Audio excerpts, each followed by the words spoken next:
Mula pa noong unang panahon, nilikha ng Diyos ang unang mga tao, kasunod ng paglitaw ng mga mangkukulam. Ipinagkaloob niya sa mga mangkukulam ang bahagi ng kanyang kapangyarihan upang gabayan nila ang mahina at marupok na lahi ng tao, kaya't kapwa silang nabuhay ng magkasama at nagtutulungan. Noong panahong iyon, sabay na nanumpa ang mga tao at mga mangkukulam na ilalaan nila ang lahat ng kanilang lakas sa paglilingkod sa sangkatauhan. Ngunit habang lumilipas ang panahon, unti-unting nalimutan ang banal na panata, at ngayoy hindi na itinuturing ng mga tao na kakampi ang mga mangkukulam.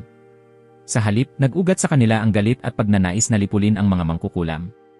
Sa gitna ng mabangis na disyerto, tahimik na tinatahak ni Adonis at Txlo ang nag-aalab na mga buhangin upang mahanap ang daan patungo sa hangganan. Paulit-ulit na nagrereklamo ang binata tungkol sa matinding init, na sana'y gamitin ni Txlo ang yelo para palamigin sila, ngunit matatag siyang tumanggi. Habang nagtatalo, biglang tiningnan ni Adonis ang teleponong siya mismo ang gumawa at natuklasan nila ang kasalukuyan nilang kinaroroonan. Lubhang nabahala si Txlo dahil natatakot siyang mahanap sila ng mga kalaban. Sa harap ng kanyang pag-aalala, umiti lamang si Adonis ng may kapanatagan at ipinaliwanag na binago na niya ang aparatong iyon. Ang mga signal na inilalabas ay hindi na karaniwang mga alon kundi napalitan na ng multidimensional na mga alon na pinagsama sa mahika ng pagpapatawag, kaya kahit gamitin pa ng hukbo ang pinakatumpak na paraan ng triangulation, hindi pa rin nila ito matutunton. Binibigyang diin niya na sa panahong ito, hindi na kailangan ang mga papel na mapa. Ang mga salitang iyon ay tumama sa pride ni Txlo at hindi niya mapigilang turuan ng leksyon si Adonis. Pagkatapos niyang kumalma, ipinagpatuloy ni Txlo ang pangunguna sa daan at inutusan si Adonis na sumunod sa kanya, ngunit sa kaibuturan ng binata, lagi niyang itinatanong kung bakit kailangan nilang mamuhay ng nagtatago ng ganito. Sa harap ng kanyang kawalang malay, ipinaliwanag lamang ni Txlo na dahil pareho silang mga mangkukulam, kailangan nilang magkubli gaya ng mga ninja. Sa ganoong paraan lamang sila makakaligtas.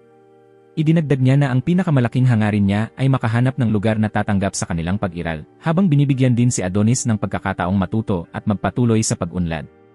Nang marinig iyon, muling ipinahayag ni Adonis ang kanyang pagnanais na maging tapat na alagad ni Txlo magpakailanman. Biniro siya nito na tila gusto lang daw niyang maging piloto ng eroplano, dahilan para mamula ng husto ang mukha ni Adonis sa hiya. Samantala, unti-unting sumisibol sa kanya ang pagdududa, hindi niya maunawaan kung paanong si Txlo ay kayang maging ganoon kalaya at puno ng tiwala sa buhay, habang siya naman ay nag-umapaw sa puot laban sa Imperyong Lydia, at labis na nasasabik na siya mismo ang pumatay sa lahat ng mga ito.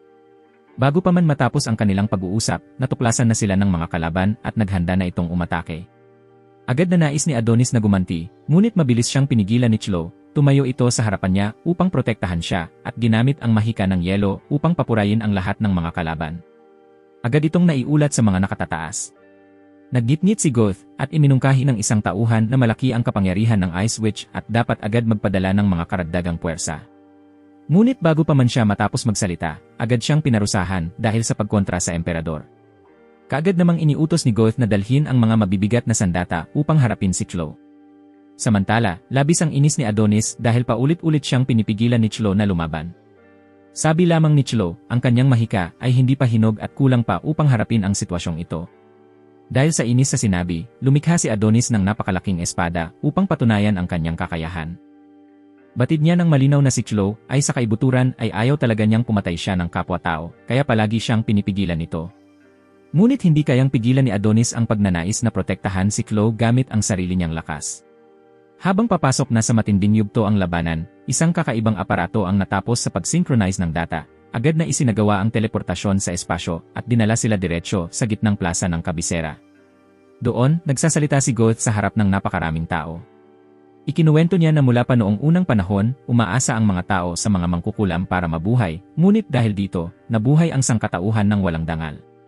Ngayon, dahil sa kahangahangang pag-unlad ng agham at teknolohiya, nasa kamay na ng mga tao ang makabagong makinarya, at ang pagsabog ng teknolohiyang ito ang magiging bagong revolusyon. Naniniwala si Goth na kahit wala ang mahika, kayang kontrolin ng tao ang lahat ng bagay, at upang ipakita ang kanilang kapangyarihan, nananawagan siya na lipulin ang lahat ng mga mangkukulam. Habang umaalingaw-ngaw ang mga salitang iyon, lumitaw sa gitna ng plaza sina Txlo at Adonis. Sa harap ng kahihiyan at hayagang puot na iyon, hindi na napigilan ni Adonis ang kanyang galit at agad siyang sumugod kay Goth. Ngunit agad siyang nadakip ng mga sundalo. Nang makita ito, pinalabas ni Txlo ang kanyang kapangyarihan, tinatakot ang emperador na palayain si Adonis. Sa simula, ayaw sana niyang labanan ang mga tao dahil natatakot siyang mawalan ng lugar na matatakbuhan si Adonis, ngunit ang kanyang pag-uurong sulong ay itinuring na banta. Nang subukan ni Chlo na magpalabas ng mahika ng yelo upang umatake, bigla na lamang naglaho ng walang saysay ang kanyang kapangyarihan. Ipinagmamalaki ni Goth na hindi raw niya kayang unawain ang kasalukuyang lakas ng agham, habang may pang-uuyam niyang sinasabi na ngayon, ang mga mangkukulam na ang hinuhuli ng mga tao. Pagkasabi nito, lumapit siya kay Chlo, pinunit ang kanyang kasuotan, at sinampal ng malakas sa harap ng masayang mga mata ng nagkakagulong tao. Patuloy na tinutuligsa at kinukuhanan ng larawan ng mga tao sa paligid ang nakahihiyang tagpong iyon. Sa matinding kawalan ng pag-asa, ilang ulit na nagpumigla si Adonis upang sagipin si Chlo, ngunit palagi siyang pinipigilan. Nang makita niyang naghahanda na ang mga sundalo upang patayin siya, lumuhod si Chlo at nakiusap kay Goth na huwag patayin si Adonis, at nagsinungaling pang siya raw ay dinukot at inalipin lamang niya. Ang mga salitang iyon ay tumagos ng malalim sa puso ni Adonis. Dahil sa labis na sakit, tanging nagawa niya na lamang ay subukang gamitin ang kanyang mahiwagang panulat upang iligtas si Chlo. Ngunit lahat ay nauwi sa wala. Sa sandaling iyon ng buhay at kamatayan, nagawa lamang ni Chlo na ibulong ang pasasalamat kay Adonis sa pagdating nito sa kanyang buhay, dahil sa kanya, nakatagpo siya ng ginhawa sa gitna ng paghihirap. Bago pa man niya maipahayag ang kanyang tunay na damdamin, walang awang pinatay siya ni Goth. Bumuhos ang dagsa ng bala mula sa mga sundalo, winarak ang katawan ni Chlo sa harap mismo ng mga mata ni Adonis. Wala siyang nagawa kundi sumigaw sa kawalan, nilalamon ng matinding sakit habang pinanonood ang mga kalaban na kinuha ang ulo ni Chlo upang aliwin ang malamig na busilak ng mga tao. Pagkaraan ng maraming taon, sa isang mamasamasang bilangguan, dalawang babaeng bilanggo ang nag-aaway dahil sa isang pirasong tinapay. Pinanood iyon ni Doroka at hindi niya makayanang baliwalain, kaya ibinahagi niya ang kakaunti niyang pagkain sa dalawa. Nag-aalala si Ana na baka magutom si Doroka, ngunit mumiti lamang ito at sinabing kasing lusog pa rin siya ng elepante. Napaisip si Ana at nalungkot dahil kahit napakalayo na ng narating ng teknolohiya ng tao, dahil sa sobrang industrial na revolusyon, hindi pa rin natatapos ang digmaan at alitan. Mayroon pa ring naniniwalang ang paglipol sa mga mangkukulam ang magdadala ng kaligayahan sa sangkatauhan. Kinuha ni Doroka ang isang kahoy na manika at nagsagawa ng munting palabas upang aliwin ang kanyang kaibigan. Biglang pumasok ang isang gwardiya at tinawag ang bilang 218. Ang tinutukoy ay si Ana, ngunit kusang lumapit si Doroka upang siya na ang humalili. Pagdating niya sa opisina ng bilangguan, pinagmasdan siya ng warden at iniutos kay Doroka na hubarin ang kanyang mga damit. Ginamit niyang dahilan na kailangan daw niyang siyasatin ito bago ipasa sa mga kagalang-galang na bisita, habang walang hiya niyang idineklara na upang mapanatili ang lugar na ito, kinakailangan ng buwis. At ang buwis na iyon ay ang dugo at katawan ng mga mamamayan ng Lydia. Nakita ni Doroka ang mga babaeng pinahihirapan na nakahandusay sa isang sulok at hindi niya napigilang manginig sa galit. Ipinagyabang pa ng lalaki na ang imperyong Lydia raw ang nagtaas ng antas ng sibilisasyon ng tao at ginagamit nila ang agham militar upang kontrolin ang mga mangkukulam. Matapos ang mga mapagmataas niyang salita, marahas niyang itinulak si Doroka pababa, pinilit siyang magpakita ng ekspresyon ng sakit. Ngunit bumangon si Doroka, kinagat ng mariin ang daliri nito at mabilis na tumakbo palayo. Habang tumatakas, nagawa niyang makuha ang telepono ni Palpal at iniutos dito na buksan ang lahat ng selda. Sa una, hindi kinilala ng aparato ang utos dahil hindi ito ang boses ng tunay na may-ari. Ngunit matapos ang daan-daang pagtatangka, perpektong nagaya ni Doroka ang boses nito. Agad na bumukas ang lahat ng pinto ng bilangguan at naglabasan ang mga bilanggo sa gitna ng kaguluhan. Nang buksan ni Doroka ang lihim na silid, dumating ang mga gwardiya. Ngunit sa sandaling iyon, nabasag ang hawla na nagbunyag kay Adonis sa loob, ganap ng nagising. Sa tindi ng kanyang galit, winasak ni Adonis ang mga tanikalang nakagapo sa kanya, at ang matindi niyang presensya ay nagpatigil sa mga sundalo, bawat isa ay nanginginig at natigilan sa takot. Habang walang makakilos, agad sumugod si Adonis, bawat saksak ay mabilis at tiyak, pinabagsak ang isa matapos ang isa, hanggang sa bumaha ng dugo sa lupa. Ang huling sundalo ay hindi nakaligtas sa kanyang kapalaran, tinamaan ito ng nakamamatay na bala at bumagsak sa mismong kinatatayuan. Sa sandaling iyon, nakita ni Doroka si Adonis na papalapit at agad siyang nakiusap na tumigil ito. Ngunit tahimik lamang na tinulungan ni Adonis na wasakin ang mga posa sa kanyang mga pulso, bago tumalikod at umalis, iniiwan si Doroka na may halong takot at awa sa mga mata. Makalipas lamang ang ilang sandali, nagulo ang kampo ng mga bihag ng digmaan, kaya napilitang magpadala ng mga puwersang pang-emerhensya upang pigilan ang pagtakas. Samantala, nagmamadaling inuutusan ni Hepe Yamato ang isang dalagang may blonding buhok na agad pumunta sa pinangyarihan at magulat ng detalyadong impormasyon. Ngunit nang makita niyang nagbibiro pa ang blonding babae, nagalit si Yuki at binalak itong patayin agad. Ngunit napigilan siya ni Yamato sa tamang oras, pinaalalahanan siyang mas mabuting hayaang mabuhay ito bilang tao dahil isa pa rin itong mahalagang yaman ng kanilang bansa. Kasabay nito, nagpapanik si Palpal nang matuklasan niyang nilooban ang imbakan ng mga ebidensya. Isang sundalo ang nagulat na may gumaya sa kanyang boses upang mapatunayan ang peking pagkakakilanlan. Nang marinig iyon, nanlambot ang katawan ni Palpal, hindi maunawaan kung paano nagamit laban sa kanila ang kanyang pinakamataas na otoridad hanggang sa nabuksan pati ang mga selda sa SS level na dapat ay ganap na ligtas. Habang lahat ay nalilito pa, ginamit ni Adonis ang kanyang mahiwagang panulat upang magsagawa ng mahika ng pagpapatawag, nagpaputok ng higanting bala sa gusaling nasa tapat. Isang hakbang nakatumbas ng hayagang deklarasyon ng digmaan laban sa hari. Pagdating ni Ikaut sa bilangguan, mabilis niyang pinatahimik ang lahat ng bilanggo, ngunit hindi niya nakita kahit anong bakas ni Adonis. Agad niyang natanggap ang utos na pumunta sa gusaling tinamaan ng bala. Bago umalis, hindi nakalimutan ni Ikaut na harapin muna si Palpal bago tumungo sa itinakdang lokasyon. Sa kabilang direksyon, nang masaksihan ni Doroka ang higanting bala na tumama diretsyo sa gusali, napabuntong hininga na lamang siya, walang magawa upang pigilan ang padalos-dalos na kilos ni Adonis. Mabilis na kumalat sa mga balita ang ulat ng pag-atake, at iisa ang sinabi ng mga mamamahayag, isang kilos daw ito ng mga terorista. Sa kanyang puso, batid ni Adonis na kung nabubuhay pa si Chlo, tiyak na hindi ito matutuwa sa kanyang ginagawa. Naalala niya ang mga salita ni Chlo, na kahit maghiganti pa siya, hindi na maibabalik sa buhay ang mga patay, at ang tanging hangarin lang nito ay magkaroon siya ng mapayapang buhay. Ngunit ang sakit mula sa mga taong nagdaan ay nananatiling malalim sa kanyang puso, kaya hindi niya ito makalimutan.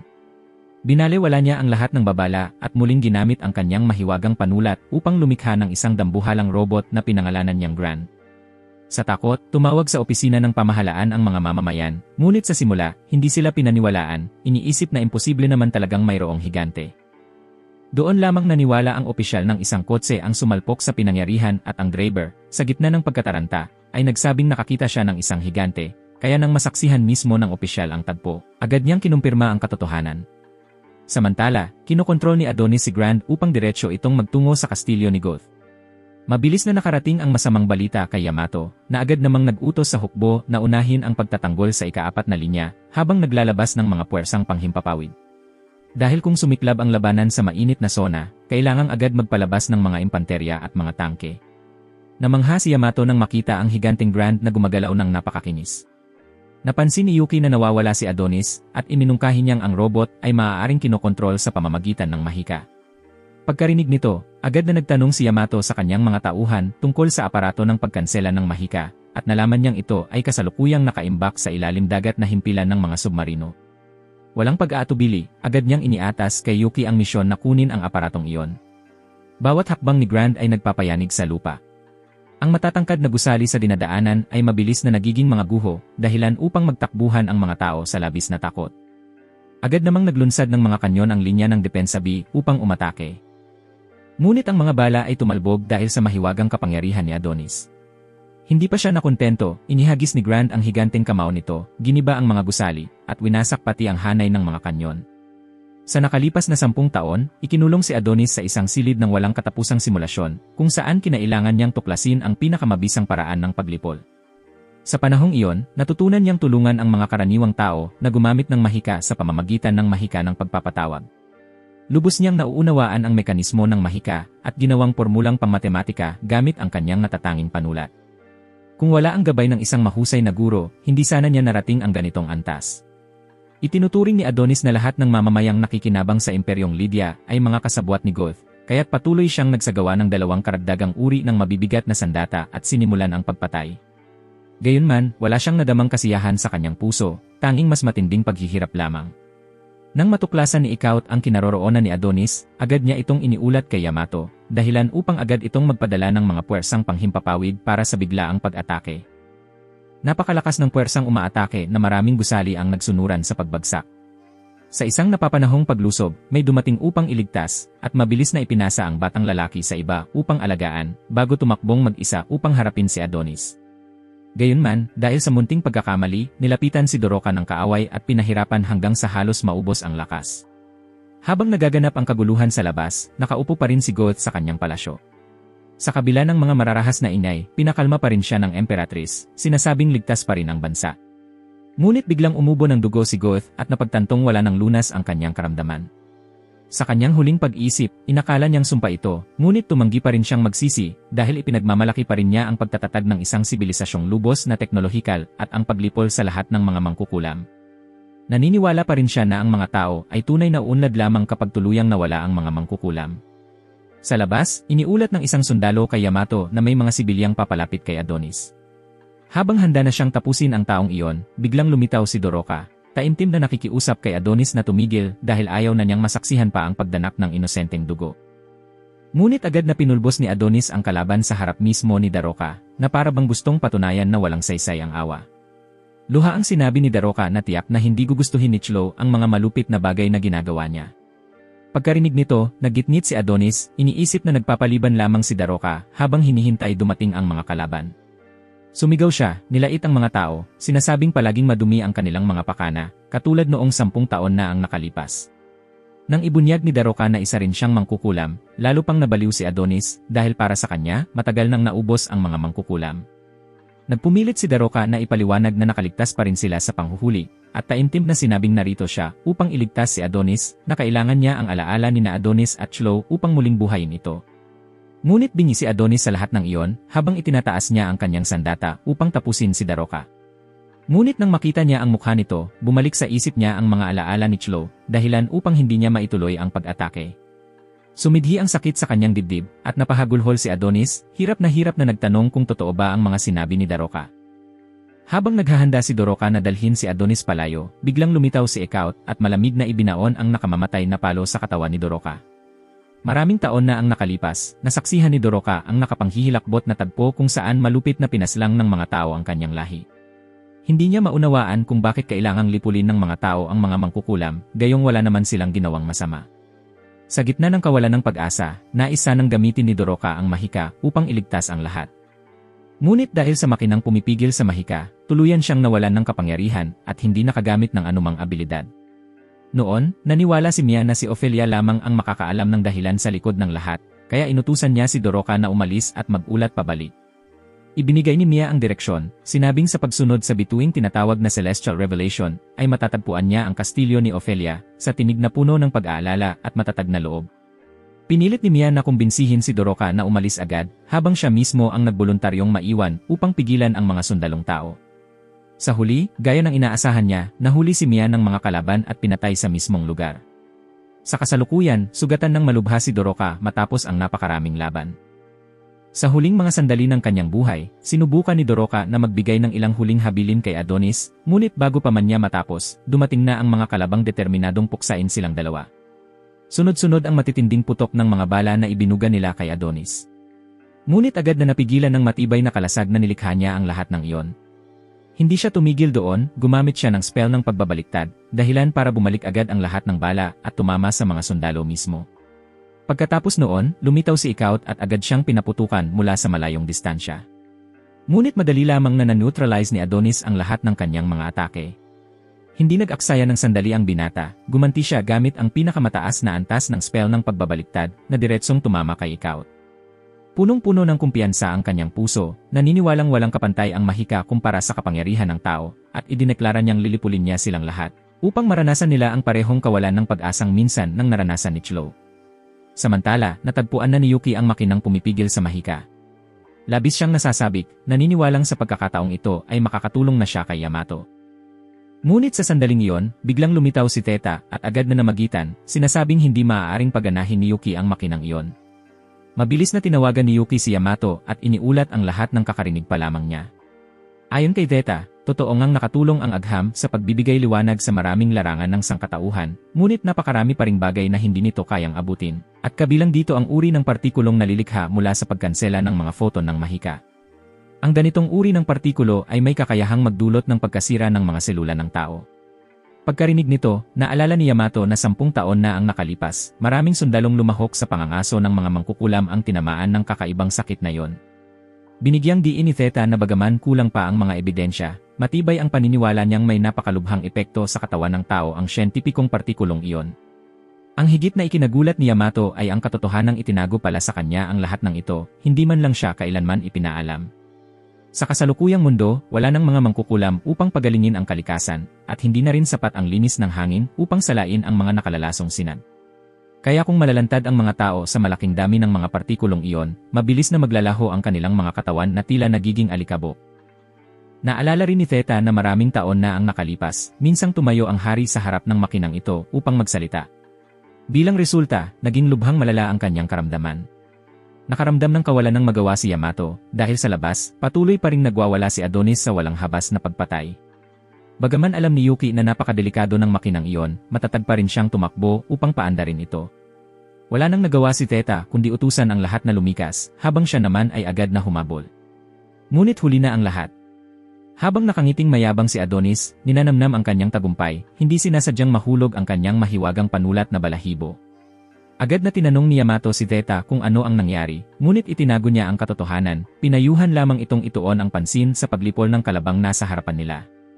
Biglang natauhan si Yamato, agad na iniutos sa lahat ng hukbo na sabay-sabay na umatake. Mabilis na tumakbo si Adonis upang pulutin ang panulat, ngunit sa kanyang pagkagulat, may isang taong biglang sumugod diretsyo sa kanya. Biglang gumuho ang isang gusali, humarang sa daan sa pagitan ni Adonis at ng mga sundalo. Gayunpaman, hindi nagpatinag ang dalagang iyon, matatag pa ring nagpatuloy pasulong. At sa isang kisap mata, natagpas ang ulo ni Adonis. Nang dalhin ng babae ang ulo pabalik sa kanyang mga kasamahan para sa pagsusuri, nagsigawan sa tuwa ang lahat, naniniwalang tuluyan na nilang natalo ang alagad ng mangkukulam. Gayunpaman, nanatiling maingat si Yamato, hindi pinahintulutang magdiwang agad ang sinuman. Agad niyang iniutos na kunin ang bangkay ni Adonis, kasabay ng utos na suriin ang pinsalang tinamo ng buong kabisera, at magpadala ng mga pangkat para tumulong sa mga apektadong mamamayan. Sa sandaling iyon, napansin ni Yamato na napakabata pa ng sundalong pumatay kay Adonis. May isa sanang tauhan na gustong siyasatin pa ang pagkakakilanlan ng babae, ngunit umiling si Yamato, sa palagay niyang hindi na kailangang gawin yon, at sa halip ay iniutos na alamin ang kalagayan ni Theta at Yuki. Pareho silang malubhang nasugatan at agad dinala sa ospital. Pagkatapos, nagtungo ang hari upang magsalita sa publiko. Inamin niyang 10 taon na ang nakalipas, nagkamali siya sa pagpapalampas ng buhay ni Adonis, dahilan ng trahedyang naganap ngayon. Naniniwala siyang nananatiling misteryo kung paano nagawang kontrolin ng isang tao ang mahika, ngunit taos puso siyang nagsisisi na hindi niya ito pinuksa noon pa. Gayunman, pinakalma rin ng hari ang lahat, sinasabing wala silang dapat ipag-alala, dahil sa kapangyarihang taglay na ngayon ng imperyo, kailanman ay hindi sila susuko sa anumang puwersa. Idineklara niyang patay na ang Diyos, tapos na ang lumang panahon, at mula ngayon, ang bansang ito na mismo ang Diyos na humahawak sa kapalaran ng buong sangkatauhan. Sa isang silid-aralan, nagtanong ang isang lalaking estudyante kung bakit kumampi si Adonis sa mga mangkukulam. Hindi maibigay ng guro ang tiyak na sagot, at ang tanging nasabi lang ay baka na-brainwash siya. Ngunit di inaasahan, isang babaeng estudyante ang tumayo, inaakusahan si Iri na iniwan sa panganib ang kanyang kasintahan nang hindi tinutulungan. Wala nang nagawa si Iri kundi ipaliwanag na sa sitwasyong iyon, talaga raw siyang walang magawa. Pagkatapos ng klase, tahimik niyang dinalhan ng mga bulaklak ang puntod ng kanyang kasintahan bilang paggalang. Naisa na niyang iligtas si Takuma, ngunit nang may bumagsak, napilitan siyang tumakas. Ngayon, kinuha ni Iri ang litrato ni Adonis, hinahangaan ang kanyang malamig na tindig. Biglang lumitaw ang isang lalaking may salamin, ikinagulat niya ito at napagtantong galing siya sa pamahalaan. Agad niyang binalak na burahin ang larawan. Ngunit sinabi ng lalaki na hindi na kailangang burahin yon, pinaalalahanan lang si Iri na mag-ingat dahil si Adonis ay itinuturing pa ring kriminal. Pagkaalis ni Iri, agad niyang iniulat kay Charmy na ang dalagang ito ay nasa ilalim ng impluwensya ni Adonis at itinuturing pa nga itong inspirasyon. Dahil dito, nanganganib na maaresto si Iri at posibleng hatulan ng kamatayan o ipadala sa kampo ng mga alipin. Makalipas ang kaunting sandali, may tauhang dumating upang iulat na tapos na ang proseso ng beripikasyon, kaya agad na bumalik si Oz upang makita si Charmy na lihim niyang minamahal. Samantala, isang babae naman ang naglabas ng pagkadismaya, umaasang maaprubahan na ang kanyang kahilingan na mailipat ng trabaho dahil sa kasalukuyan, halos 24 na oras sa isang araw siyang pinagtatrabaho ng kapitalismo, dahilan ng pagbaba ng kanyang kahusayan. Hindi nagtagal, inanunsyo ni Charmy ang isang nakakagulat na resulta. Ang bangkay ni Adonis ay peke pala. Samantala, ang tunay na Adonis ay buhay pa, ngunit kasalukuyang dumaranas ng matinding sakit na tila umaabot sa langit. Biglang tumaas ang kanyang temperatura, bumilis ang tibok ng puso, at sumirit ang presyon ng dugo na parang sasabog ang kanyang dibdib. Ang sanhi nito ay dahil ang katawan ng tao ay likas na marupok, halos hindi kayang tiisin ang proseso ng dimensional spatial transfer. Nang halos mawalan na siya ng malay, biglang lumitaw si Ophelia. Hinimok niyang huwag kailanman sumuko ang lahat. Personal na pinasigla ni Ben ang utak ni Adonis, dahilan upang dahan-dahang bumalik ang kanyang malay. Pagmulat ng kanyang mga mata, ang unang alaala na bumalik sa isip ni Adonis ay ang sandaling siya ay pinugutan ng babaeng may salamin. Ngunit kabaliktaran pala ang katotohanan. Gumamit siya ng replication spell upang lumikha ng huwad na kamatayan para makatakas si Adonis. Ang taong iyon ay ang mangkukulam na si Ana, at siya, kasama si Doroka, ay palihim na sum-infiltrate sa imperyong ito na ang tanging layunin ay iligtas si Adonis at ihanda ang muling pagkabuhay ni Chlo. Nagmamakaawa si Ana kay Ophelia na tulungan silang dalhin si Adonis sa ligtas na lugar. Kaya't agad na binalot ang kanyang katawan, nagkulong ito sa hugis bola, at dahan-dahang lumipad pataas sa langit. Ipinahayag ni Ophelia ang taos-pusong pasasalamat dahil si Adonis ay lumaban alang-alang sa mga mangkukulam. Ngunit taliwas sa inaasahan, ipinakita ng binata ang paglayo, agad niyang tinanggihan ang pasasalamat nito, at mariing tinanong kung sino talaga siya. Sa puntong iyon, malinaw na ipinakilala ni Ophelia na ang lugar na kanilang kinatatayuan ay ang lupain ng mga mangkukulam. Dinala niya si Adonis upang pagmasdan ang tanawin, at ipinakilala siya sa iba pang mga mangkukulam. Sinabi ng lahat sa kanya na napakabuti ng pagtrato sa kanila ni Chlo noon. Nang makita ni Adonis si Ophelia mula sa malayo, nagpasya siyang lapitan ito, ngunit agad siyang pinigilan dahil nagdulot ng matinding pinsala sa kanyang katawan ng tao ang biyahe.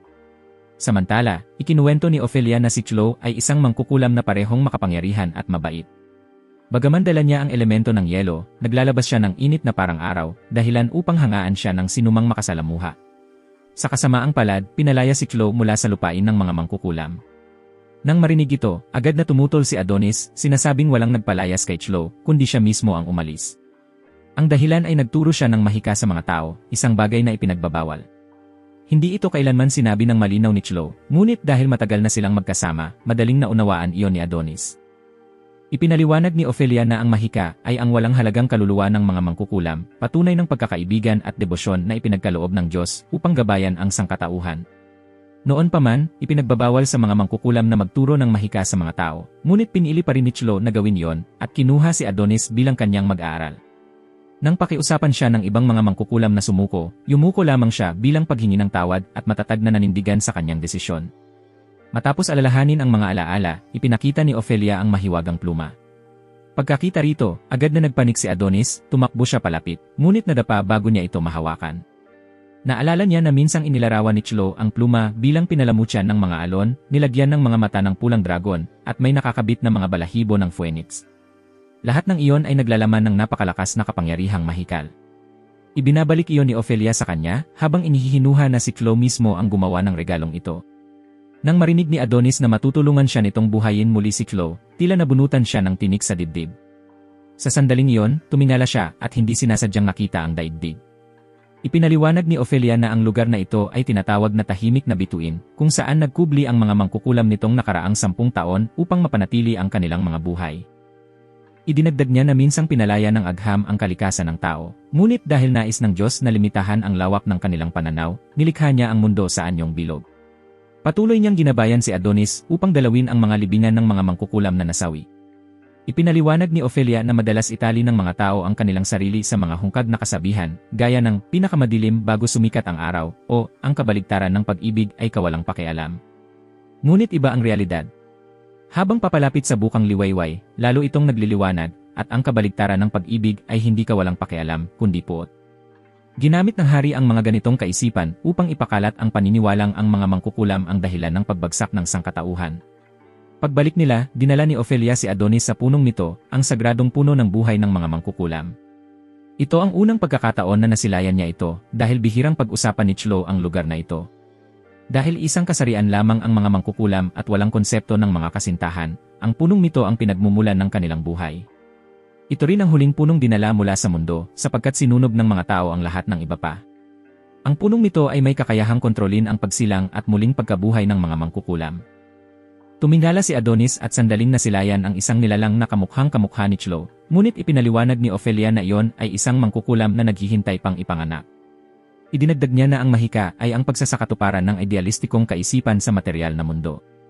Ang kasanayan ni Adonis sa teknik ng pagtawag ay maaaring magbago ng walang hanggan dahil ang alaala ay buhay. Sa pamamagitan ng paglilipat ng kanyang mga alaala tungkol kay Chlo sa bungang buhay ng punong nito, siya ay muling isisilang. Tiniyak ni Ophelia na kapag handa na si Adonis, isasagawa ang seremonya. Habang nakatitig pa si Adonis sa punong nito, biglang lumitaw si Ana. Hindi niya maitago ang galit dahil kinailangang mamatay si Doroka dahil lamang kay Adonis. Ngunit nanatili siyang walang pakialam, naniniwalang ang buong plano ay gawa ng mga mangkukulam mismo. Hindi niya kailanman pinilit ang sinuman.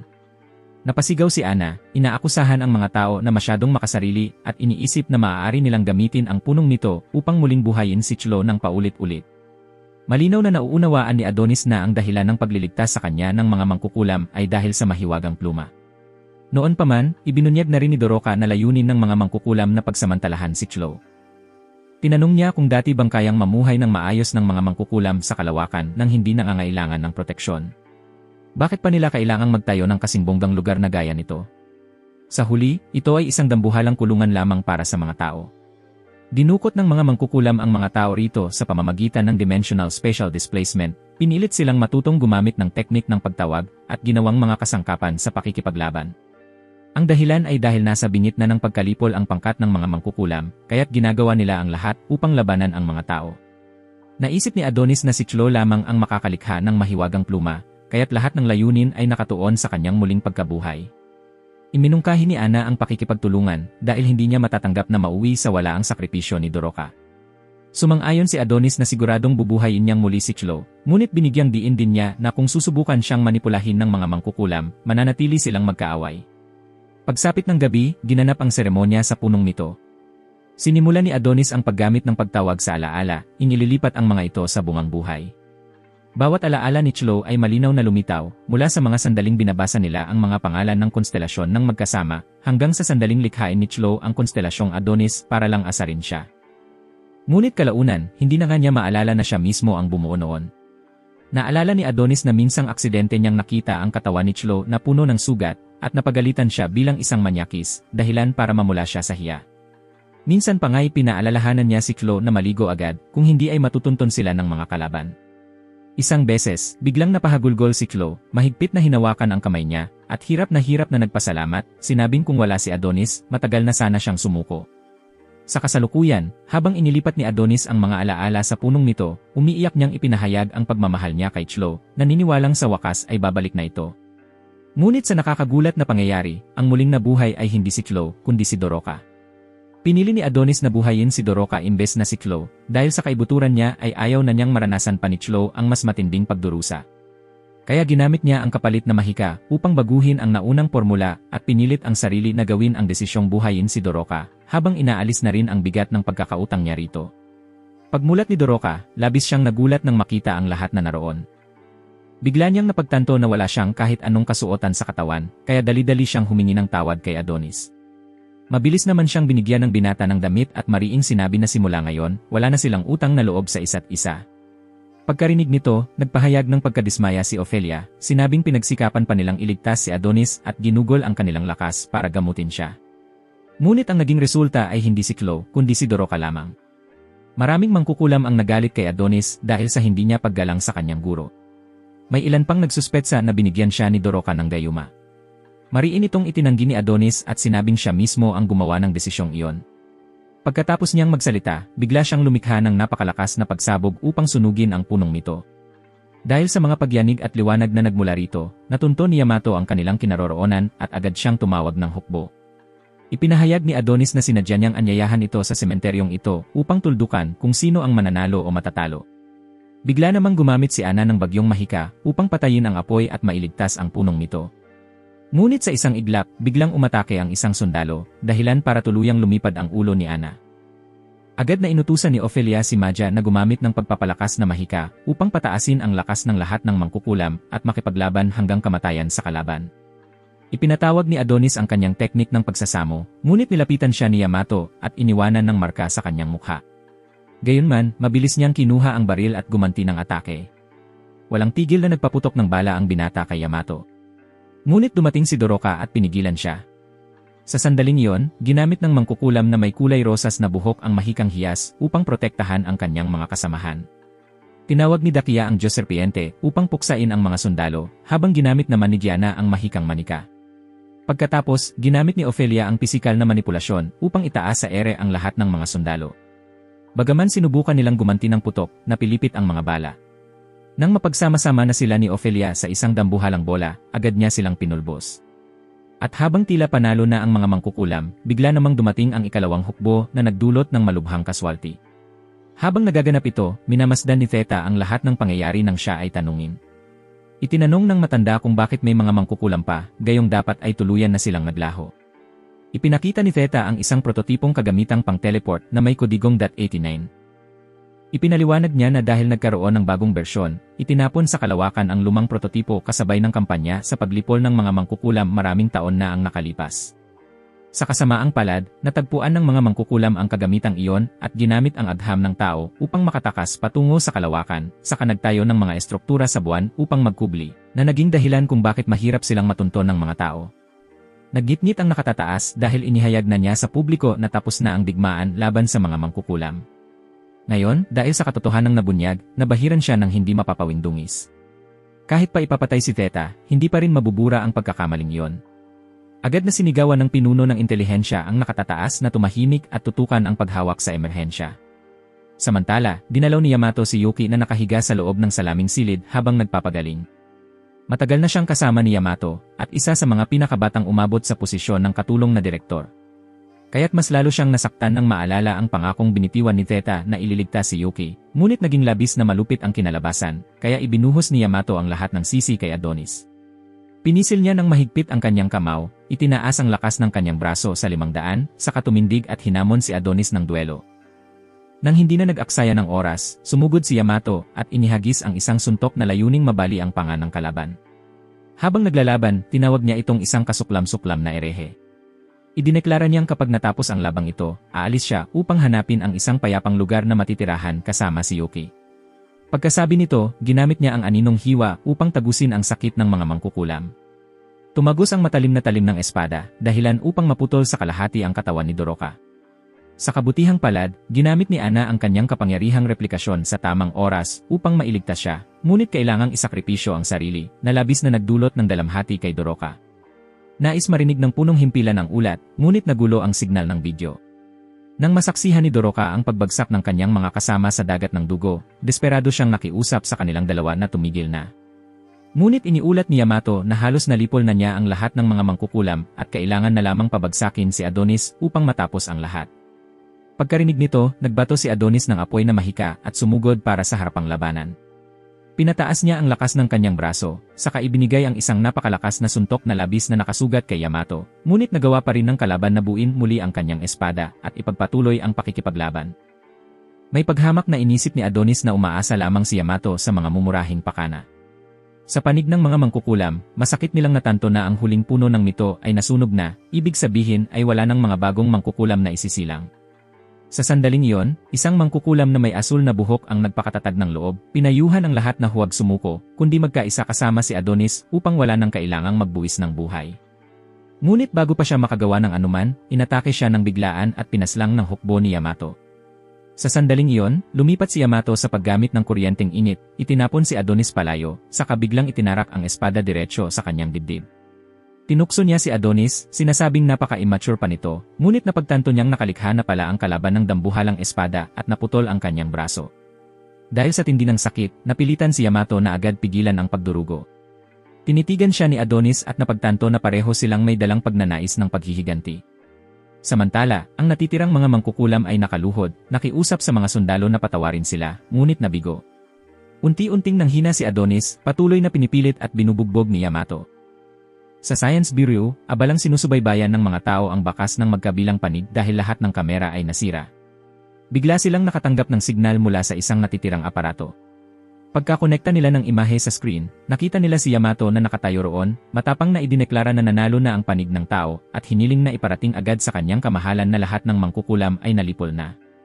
Ilang minuto bago patay ni Yamato si Adonis, biglang inutusan siya ni Doroka na huminto. Natuwa si Adonis nang mapagtantong ang dalaga ay nagtataglay ng napakalakas na mahika ng pag-ibig. Maging ang mga sundalong nakapaligid ay nabihag din ng kapangyarihang iyon hanggang sa hindi na nila maigalaw ang kanilang mga kamay at paa. Ipinag-utos ni Doroka kay Yamato na ipakilala ang kanyang pangalan, at bagaman labag sa loob niya, napilitan ang kanyang bibig na magsalita ayon sa kagustuhan ng dalaga. Nanatiling matigas si Yamato at inutusan si Doroka na agad alisin ang mahika. Ngunit ipinagpatuloy niya ang paggamit ng kapangyarihan ng pag-ibig upang pigilan ito. Nang masaksihan ito ni Adonis, agad niyang iminungkahi kay Doroka na kitilin na niya ang buhay ni Yamato. Gayunman, marahan lamang na iniunat ng dalaga ang kanyang kamay na para bang nais makipagkasundo. Umasa si Doroka na aminin ni Yamato na hindi na magpapatuloy ang labanan ng magkabilang panig. Kapalit noon, ititigil din ng mga mangkukulam ang anumang pag-atake, at kapag tinanggap ni Yamato, mawawala ang lahat ng mahikang pumipigil sa kanila. Naggitngit si Adonis, naniniwalang nagbuwis na ng buhay ang lahat ng lahi ni Doroka, ngunit napakabobo pa rin niya para hayaang mabuhay ang isang tao at makabalik sa mundo. Binalaan pa niya si Doroka na kung hindi niya tatapusin si Yamato, siya mismo ang mamamatay, at ganoon nga ang nangyari, nilabanan ni Yamato ang mahika, at walang alinlangang sinuntok ang dalaga. Nagalit siya at sunod-sunod na inalipusta ang mga mangkukulam, sinabing hanggat sila ay nabubuhay, patuloy na magdurusa ang mundo, at ang pinakamalinaw na ebidensya ay ang pagmasakar ni Adonis sa mga inosenteng sibilyan. Binanggit ni Yamato na kung hindi sana umiral ang mga mangkukulam, hindi sana isinilang ang ganitong halimaw na nauuhaw sa dugo, at si Yuki ay hindi sana napunta sa koma na ngayon ay nakahiga sa loob ng blast chamber. Agad na pinabulaanan ni Doroka yon, sinabing ang mga kamay ng tao ay puno rin ng dugo, at ang panghuhuli ng mga mangkukulam 10 taon na ang nakalipas, kasama ng labang ito ngayon, ay parehong nagdulot ng matitinding kasawian sa magkabilang panig. Naniniwala si Doroka na taglay na ng mga tao ang kayamanang pang-agham, kaya hindi na nila kailangan ang mga mangkukulam, ngunit hindi iyon nangangahulugang may karapatan silang lipulin ang lahat ng mga ito. Dahil dito, taimtim niyang hinangad na magtapos na ang digmaan dito mismo. Siyempre, hindi pumayag si Yamato kaya kinailangan niyang gamitin ang mahika upang igapos ito. Sinubukan ni Yamato na panatilihing malinaw ang kanyang isipan sa pamamagitan ng pag-alala sa kanyang mga prinsipyo at tungkulin. Ngunit ang mga alaala ng kaligayahan habang nasa piling ng isang babae ay nagpayanig sa kanyang puso hanggang sa tuluyang pumayag siyang sundin ang mga salita ni Doroka. Sa kasamaang palad, mabilis na iwinasiwas ni Adonis ang kanyang espada diretsyo sa mukha nito at pinugutan siya ng ulo. Lubos niyang naunawaan na taglay ni Doroka ang kapangyarihang makabihag ng puso, kaya hiniling niya na gamitin iyon upang wasakin ang lahat. Kinagabihan, natanggap ng hari ang balitang patuloy pa ring nakikipaglaban ang mga puwersa ni Yamato at nakaharap nila ang mabangis na paglaban ng mga mangkukulam. Magulo ang signal ng komunikasyon kaya hindi malinaw ang kalagayan. Alam niyang naroon din si Adonis kaya agad niyang inisip na malabong makaligtas si Yamato. Ang balitang iyon ay nagbigay sa kanya ng matinding kasiyahan, at sinabi pa ni Goethe na ang mga mangkukulam ay wala namang iba kundi mga duwag na tumakas patungo sa buwan. Patuloy niyang pinuri ang kagandahan ng reyna, saka siya niyakap ng mahigpit at nagyabang na matagumpay niyang nalipol ang pugad ng mga mangkukulam. Napansin ng lingkod sa tabi na dating mahina ang hari dahil sa karamdaman, ngunit ngayon ay tila naging labis na kakaiba ang kanyang pagkalito. Kailangan lang haplusin ng reyna si Goethe upang ito ay maging masunurin na parang tuta. Ang totoo, ginamit niya ang mahika ng pag-ibig upang manipulahin ito. Ipinahayag niya ang pasasalamat dahil ito ang nagpasimula ng pangangaso sa mga mangkukulam at sinabing maaari na itong mamahinga ngayon. Dahil sa mahika, naging handa ang hari na isakripisyo ang sarili ayon sa kagustuhan niya. Pagkatapos ay umakyat si Goethe sa mataas na plataporma sa kabila ng pagpigil ng mga sundalo. Patuloy niyang ipinagyabang ang kanyang mga nagawa sa pagpapaunlad ng agham at sa pagpapalakas ng Lydia bilang makapangyarihang bansa.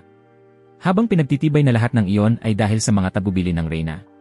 Dahil nasa ilalim siya ng mahika, nang utusan siya nito ay agad niyang pinindot ang pindutan upang wakasan ang sariling buhay at pagkatapos ay binawi ng reyna ang mahika sa kanya. Nang makita ito, humiling ang mga sundalo ng karagdagang puwersa dahil tiyak nilang may mangkukulam na naroon. Ngunit sinabi ng reyna na nadulas lamang si Goethe at nahulog, kaya sumunod din sila sa kanyang paliwanag. Lumingon ang reyna at tinanong ang lalaking katabi kung mayroon itong saloobin tungkol sa kanyang ginawa. Ngunit hindi ito tumutol dahil naniniwala itong nawala na ang halaga ng puppet bilang gamit sa pagsasamantala. Dahil ang mahika ng reyna ay tanging sa mga lalaki lamang gumagana, napilitan siyang puksain ang sarili niyang uri. Tiniyak niya na wala siyang balak pamunuan ang mundo at ang tanging kailangan lang niya ay ang ulo ng isang tao. Sumagot ito na makakaasa siya dahil kasing halaga rin ng ulo ng nagkatawang banal na espiritu ang hinahanap niya. Pagkatapos ay pinasigaw ng reyna sa kanya ang apelyido niya noong dalaga pa siya na dating isang mangkukulam mula sa kabilang universo at naparito upang bawiin ang isang tao. Samantala, iminungkahi ni Adonis na makipagtulungan kay Doroka, ngunit tumanggi ito. Kahit mag-isa, kaya pa rin niyang harapin ang mga sundalo. Plano sanang gamitin ni Doroka ang mahika upang pigilan siya, ngunit binalaan siya ni Adonis na kapag sinubukan niya yon, kamatayan lang ang kahihinatnan. Pagkasabi noon, ipinagpatuloy niya ang madugong laro ng pagpatay. Patuloy pa ring pinilit ni Doroka na ang galit ay nagbubunga lamang ng mas matinding galit, ngunit tuluyan ng nilamon ng pagkabulag ang katinuan ni Adonis. Walang naging saysay ang lahat ng kanyang sinabi, at walang pag-aatubiling sinakal ni Adonis ang napakaraming sundalo. Matapos wakasan ng massacre, lumapit si Adonis upang putulin ang ulo ni Yamato, saka ginamit ang mahika ng pagpapalit boses. Sa tanggapan ng agham, hindi na nila makontak ang larangan ng labanan. Biglang namatay ang buong sistema ng kuryente. Nakatanggap sila ng signal mula sa isang aparato at pinayagan nila itong kumonekta. Lumabas sa imahe si Yamato na nagulat na panalo na ang kanilang panig. Sobrang tindi raw ng labanan kaya lahat ng sundalo ay nasawi. Sinabi niyang babalik siya sa mundo sa sarili niyang paraan at hindi na kailangan ng tulong. Ngunit sa isang tingin pa lang, natuklasan nilang hindi iyon si Yamato. Pagkatapos niyang hilingin buksan ang daan pabalik, agad inalis ni Adonis ang balat sa kanyang mukha. Nakita ito ni Ophelia at naunawaan niyang plano na pala ito ni Adonis mula pa sa simula. Wala man lang ipinakitang emosyon si Adonis kahit isinakripisyo ang lahat ng mga mangkukulam. Pagkatapos ay hinila niya si Doroka, balak isama dahil napakakapakipakinabang ng mahika nito. Agad siyang sinampal ni Doroka at sinabi na kung makikita siya ni Chlo sa ganitong anyo, tiyak na madidismaya ito. Hindi nagtagal, nagsimula ng madala pabalik sa mundo ang dalawa, at nagpaalam si Ophelia habang isinusumpa si Adonis na paparusahan siya ng mga Diyos. Humingi rin siya ng tawad dahil hindi niya naibalik ang dangal ng mga mangkukulam. Noong oras na yon, natapos na ng tanggapan ng agham ang pagpuposisyon para sa paglalakbay. Agad naghanda ang lahat ng sandata, handang salubungin ang sandaling sumayad sa lupa si Adonis upang paputukan ng matinding ulan ng bala bilang ganti para kay Yamato. Ngunit binago na ng binata ang koordinado ng teleportasyon patungo sa ibang lokasyon, kaya muling nawalan ng magawa ang kalaban nang tuluyan siyang makatakas. Sa sandaling iyon, nakatayo sina Adonis at Doroka sa gitna ng disyerto, tangan pa rin ang hangaring sakupin ang Lydia ng paunti-unti. Bago iyon, habang nagaganap ang teleportasyon, palihim nang ipinrograma ni Adonis ang pagbabago ng destinasyon upang maiwasan ang bitag. At ngayon, balak niyang salakayin ang mga bayan at nayon isa-isa upang mangalap ng impormasyon, pagkain, gamot at mga suplay bilang paghahanda sa paparating na digmaan. Ngunit bigla na lamang bumagsak si Doroka dahil sa matinding pananabik na makabalik sa mga pamilyar na kasama. Sinabi ni Adonis na sa kasalukuyang sitwasyon, wala nang mangkukulam na makakaligtas, ngunit iginigiit pa rin ni Doroka ang kanyang pagnanais na makabalik. Sinisi ni Doroka si Adonis dahil puro pagkamuhi lamang ang bumabalot sa kanya at padalos-dalos siyang sumusugod sa landas ng paghihiganti. Nang marinig iyon, pinakita ni Adonis sa kanya ang mga alaala noon kung kailan si Doroka mismo ang taimtim na nakiusap sa magkabilang panig na maghanap ng paraan upang magkasundo. Noong mga nakaraang taon, gusto niyang malaman kung anong klaseng tao talaga ang estudyante ni Chlo. Naniniwala pa nga siya noon na magiging tulay ito upang magtagpo ang mga tao at mga mangkukulam sa pagkakaunawaan. Ngunit habang mas malaki ang pag-asa, mas masakit ang pagkadismaya. Tinanong ni Doroka si Adonis kung hanggang kailan siya magpapatuloy ng ganito. Dahil kung pareho lamang silang maghihiganti laban sa isa't isa, hinding-hindi matatapos ang digmaan at mananatili ang puot magpakailanman sa mundong ito. Ngunit walang pakialam si Adonis, para sa kanya, mas mahalaga ang buhay ni Chlo kaysa sa pag-iral ng sangkatauhan. Kinuha ng mga tao si Chlo, kaya sisirain niya sila bilang kabayaran sa utang na dugo. Masakit na sinisi ni Doroka si Adonis dahil sa kanya, kaya napakaraming mangkukulam ang namatay nang ipatawag niya ang mga tao roon. Iginiit ni Adonis na dahil doon ay natagpuan niya ang daan pabalik sa Earth, at may halong pangungutya pa niyang sinabing mahusay namang nagawa ng lahi ni Doroka ang pagiging panggulo. Galit na sinermunan siya ni Doroka sa pagiging malupit at walang pakialam sa buhay ng mga mangkukulam. Pagkatapos noon, sinakal agad ni Adonis si Doroka at kinondena siya dahil sa pagtataksil sa sarili niyang lahi sa pamamagitan ng paglalakas loob na patawarin ang mga tao. Para sa kanya, ang paghihiganti ang tanging dahilan ng kanyang pag-iral dahil wala na siyang anumang dapat pang mawala. Nang tumalikod si Adonis, mabilis na lumapit si Doroka upang pigilan siya, sinasabing may natitira pa rin siyang buhay at iyon ang gustong protektahan ni Chlo. Gaano man kalupit ang mundo, umaasa siyang hindi madidiliman ng puot ang puso ni Adonis. Hindi naman talaga pinatawad ni Doroka ang mga kasalanang ginawa ng mga tao. Ngunit kung patuloy na lulubog sa pagkamuhi si Adonis, unti-unti ring mamamatay ang kanyang puso at wala na siyang pagkakaiba sa mga pumatay kay Chlo. Ngunit para kay Adonis, ang paghihiganti ang tanging patunay ng kanyang pag-iral. Kapag tumigil siya, pati lahat ng bakas ni Chlo ay mawawala. Matapos niyang sabihin yon, nawala ng malay si Adonis dahil sa labis na pagdurugo. Sa sandaling iyon, may isang grupo ng mga tao na dumating sakay ng mga kotse, at nang makita silang dalawa sa alanganing posisyon, inakala nilang magkasintahang naglayas ang mga ito. Kinabukasan ng umaga, nagising si Adonis na balot ng benda, bahagyang naaalala na si Doroka ang nakiusap sa grupo kagabi upang iligtas ang kanyang buhay. Lumapit si matandang Punch upang tingnan ang kalagayan ni Adonis, ngunit sinalubong lang siya ng nakamamatay na titig nito. Hindi naman siya natakot at sa halip ay inimbitahan pa itong uminom ng alak upang makabawi ng lakas. Matigas na tumanggi si Adonis, itinuturing iyon na walang pinagkaiba sa maruming tubig. Natawa si Punch, sinabing mailakas loob pa itong maliitin ang pinakamalaking imbensyon ng sangkatauhan. Hinala ni Adonis na ang lugar na ito ay wala sa ilalim ng kontrol ng Lydia, kaya tinanong niya kung nasaan si Doroka. Sagot ni Punch, dinala na raw ito para sa kasiyahan. Pagkarinig noon, agad na tumigas sa tensyon si Adonis, dahilan para hilahin siya ni Punch palabas at ipakilala ang lugar bilang ang basurang eroplano, bunga ng sobrang industrial na revolusyon. Ang mga tao rito ay puro basurang nilalang, mga tumakas na alipin, mga galing sa mahihirap na bansa, o mga siyentipikong itinakwil. Biglang narinig ni Adonis ang tinig ni Doroka na nagmamakaawang tumigil, at agad niyang nasilayan ang ilang lalaking nakapalibot dito na may masasamang tingin. Sabi ni Punch, bihira raw ang mga babae sa lugar na ito kaya sinasamantala ng mga lalaking iyon ang pagkakataon. Agad na tumakbo si Adonis upang makialam. Ngunit sa gulat ni Adonis, natuklasan niyang si Doroka ay nagpapakita lang ng palabas kasama ang isang kabayong pandigma upang libangin ang mga tao. Nang makita siya ni Adonis, labis itong natuwa at dali-daling tumakbo papalapit, ngunit nadapa at bumagsak ng diretsyo. Pagkatapos noon, inabot niya rito ang dalawang manika bilang paghingi ng tawad sa pagkakapanisi sa kanya noon. Ngunit malamig lang na itinapon ni Adonis ang mga iyon, dahilan para madurog ang puso ni Doroka. Ipinahayag naman ni Punch na magkakaroon ng kasiyahan sa gabing iyon. Lahat ay natuwa at sinabi kay Adonis at Doroka na tumulong bilang kapalit. Pagsapit ng gabi, abala si Doroka sa pagsisilbi, walang tigil sa pagdadala ng serbesa. May isang lalaking iisa ang mata ang tumutok ng tingin sa kanya, kumikislap ang mga mata tuwing tinitignan siya, at halatang may masamang balak, ngunit agad siyang binigyan ni Doroka ng 2 peking cake para paglaruan niya na lang mag-isa. Habang nagkakasiyahan ng lahat, biglang nahuli ni Doroka ang malamig na titig ni Adonis. Akala ng ilan ay nag-away silang dalawa, ngunit agad iyong itinanggi ni Doroka. Inakala ng mga tao na sila ay mga palaboy na walang tahanan, kaya napadpad doon. Ngunit sagot ni Doroka, sila ay mga manlalakbay na naglalakbay sa buong mundo, na ikinatawa ng lahat, dahil ngayon lang daw sila nakarinig ng taong tinatawag ang sarili nilang mga manlalakbay. Hindi inaasahan, lahat ay bumagsak dahil palihim na nilagyan ni Adanus ng pampatulog ang alak. Sinisi niya si Doroka, isang mangkukulam na hindi man lang ito napansin, kaya siya ay napatigil na lang nang makita itong may hawak na baril. Sinabi ni Doroka na ang mga tao rito ay mabubuti, iniligtas nila ang buhay niya at inalagaan siya. Ngunit malamig na tugon ni Adanus na hindi niya sila papatayin, dahil bilang mga taong patapon, hindi sila karapat-dapat na madungisan ng kanyang mga kamay. Napagtanto niya na hindi na niya kailangan si Doroka, dahil mula nang mamatay si Chloe, hindi na siya muling natawa gaya nito, kaya lubos silang magkaiba. Sinubukan ni Doroka na ipaliwanag na gusto lang niyang makihalubilo sa mga tao upang maiwasan ang paghihinala, ngunit sa kaibuturan ng kanyang puso, ramdam din niya ang sakit at paghihirap. Malamig na sagot ni Adanus, kung ganoon, huwag na siyang maging katulad niya, pagkatapos ay tumalikod at umalis. Kinabukasan, lumitaw ang dinosaur upang aliwin si Doroka.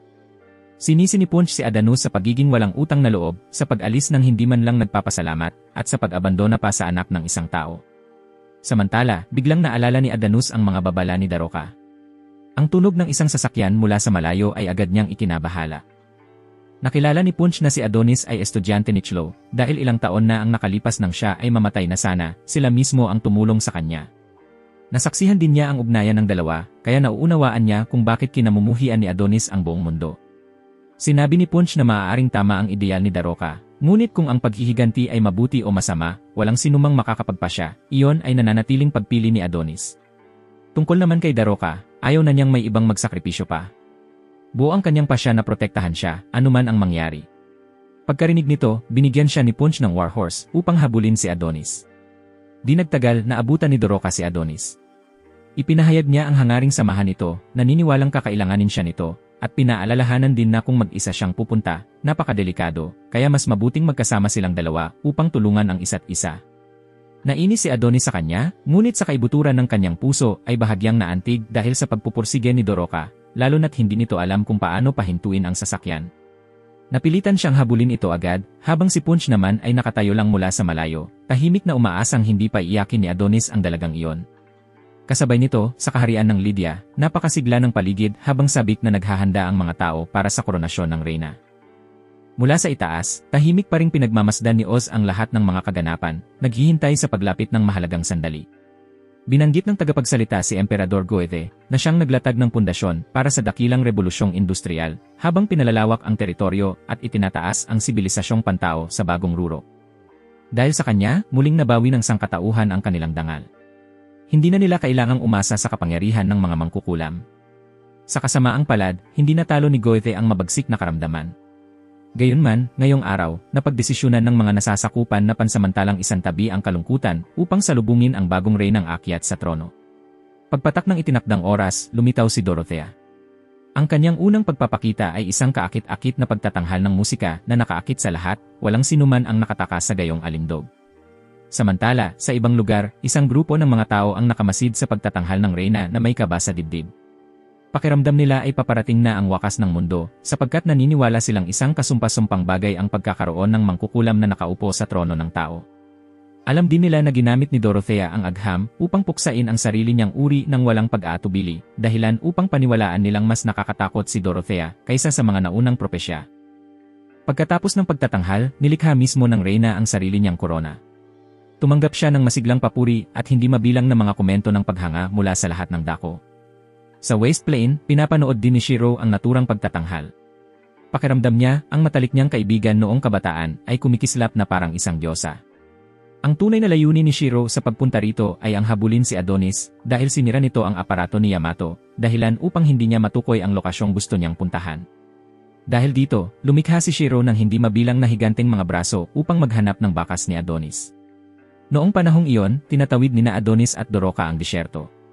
Sinabi niyang kailanman ay hindi niya isusuko ang layunin ng paghihiganti. Pagkarinig nito, iminungkahi ni Doroka na huwag na niyang saktan ang mga mabubuting taong tulad ni Old Punch. Ngunit tumanggi si Adonis habang binabalaan siyang huwag hadlangan ang kanyang landas.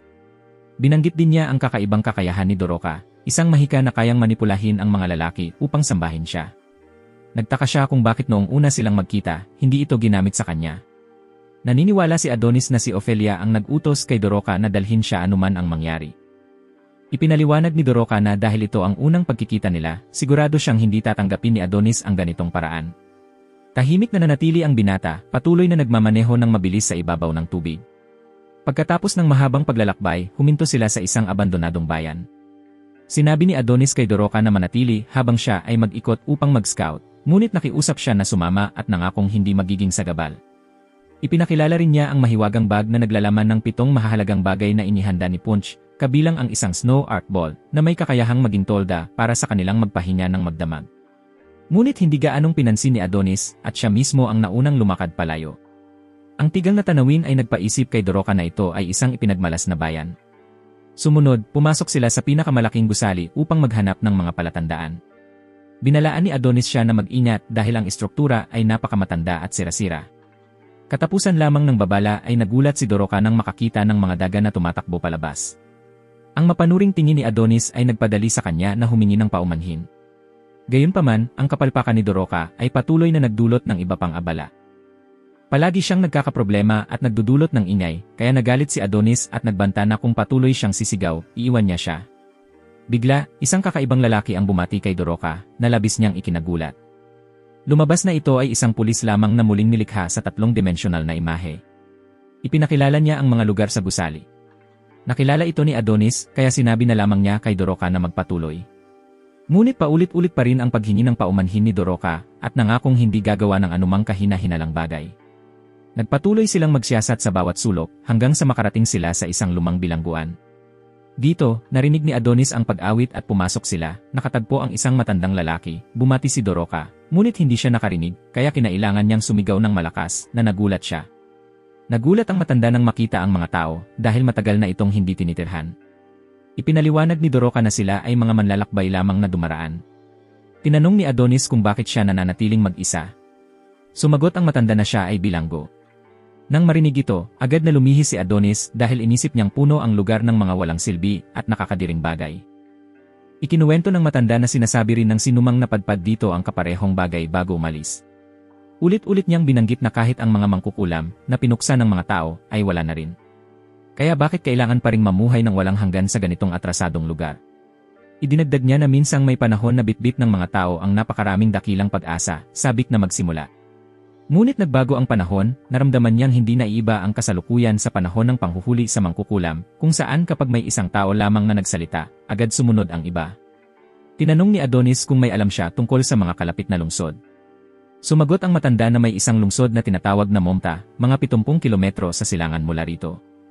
Nang makita siyang aalis, mabilis na humingi ng paumanhin si Doroka at sumunod sa kanya. Sa daan, sinabi ni Doroka na kung iwan nila ang matanda, mamamatay siya sa gutom dahil wala ng tao sa bayan na ito. Nais niyang magbahagi ng pagkain.